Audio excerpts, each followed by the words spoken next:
United Nations designates the year. So, for example, the International Year of Children, the International Year of Women. So how about this year, 2010? Yes, there is the Winter Olympics in my country, but that's not the answer to the question. International Year of what? Any ideas?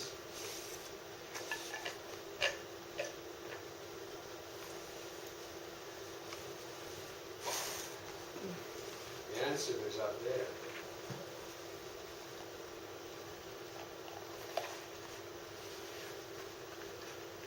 Which one? Which word is it? United Nations has designated this year as the International Year of Biodiversity. International Year of Biodiversity. And this year is also important because there's a major international conference taking place in Japan in October this year. It is COP10, not COP15, COP10 of the Convention on Biodiversity. The Convention on Biodiversity came at the same time as the Convention on Climate Change. Those were two conventions that came at the big conference in Rio de Janeiro in 1993. Most people know about the Convention on Climate Change. Less people know about the Convention on Biodiversity. So I'm going to talk this afternoon about biodiversity, and here's what I'm going to be talking about. A little bit on the background, and then conservation of biodiversity involves two major things: species and habitats. Species and habitats.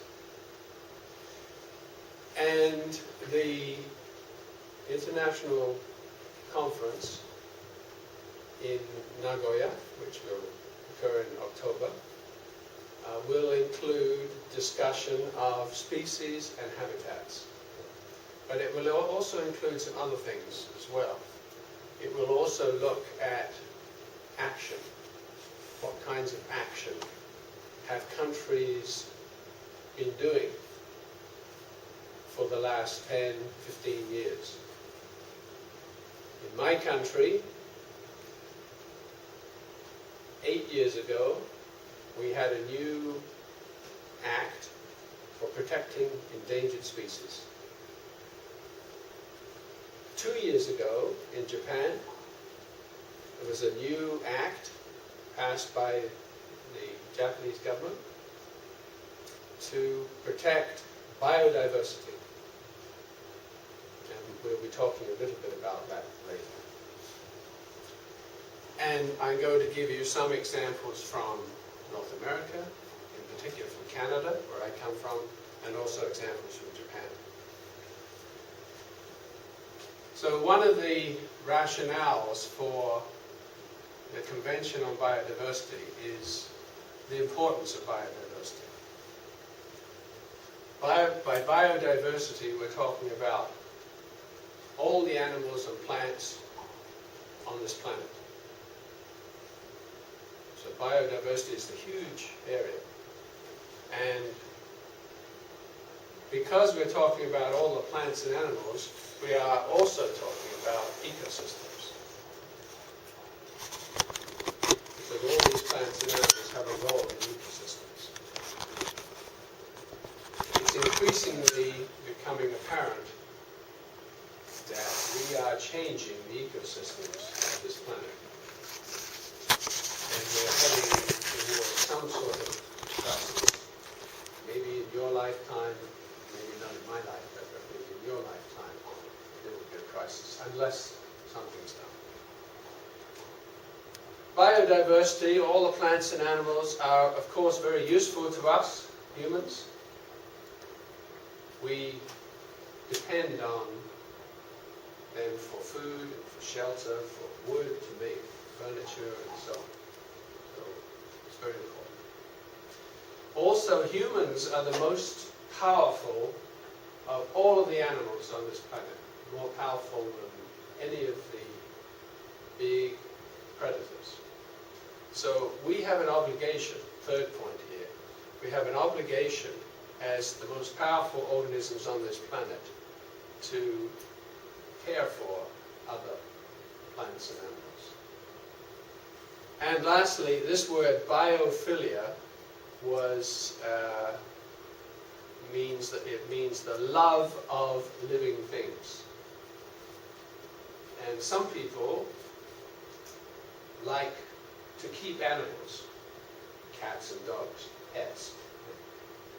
Some people like to go into the mountains and hike. And the term biophilia relates to the love of nature, love of living things. Some people have that love, others don't. Okay, so just some data first. If you look at the IUCN Red List, you will find that something like 40% of all species are threatened with extinction, according to the IUCN. BirdLife International is an international body that looks at birds, and they've concluded that 12% of all birds are threatened with extinction, and so on. I'm sure you're aware of the massive loss of open ocean fish species. In the last 60 years of industrial fishing by Japan and other countries, all the European countries, China and so on, most nations of the world have fished the open oceans. And open ocean fisheries have declined to 1/10 of what they were in 1950. So that is a huge problem. And one of Professor Ikeda's students I met this afternoon, she's working on the Indian Ocean, studying the Indian Ocean. Because if she is able to talk about the currents in the Indian Ocean, that's going to influence fisheries in the Indian Ocean. There are various reasons why species are going extinct, and these are probably familiar to you. Loss of habitat, fragmentation, which means breaking up of habitat, hunting, and illegal hunting or poaching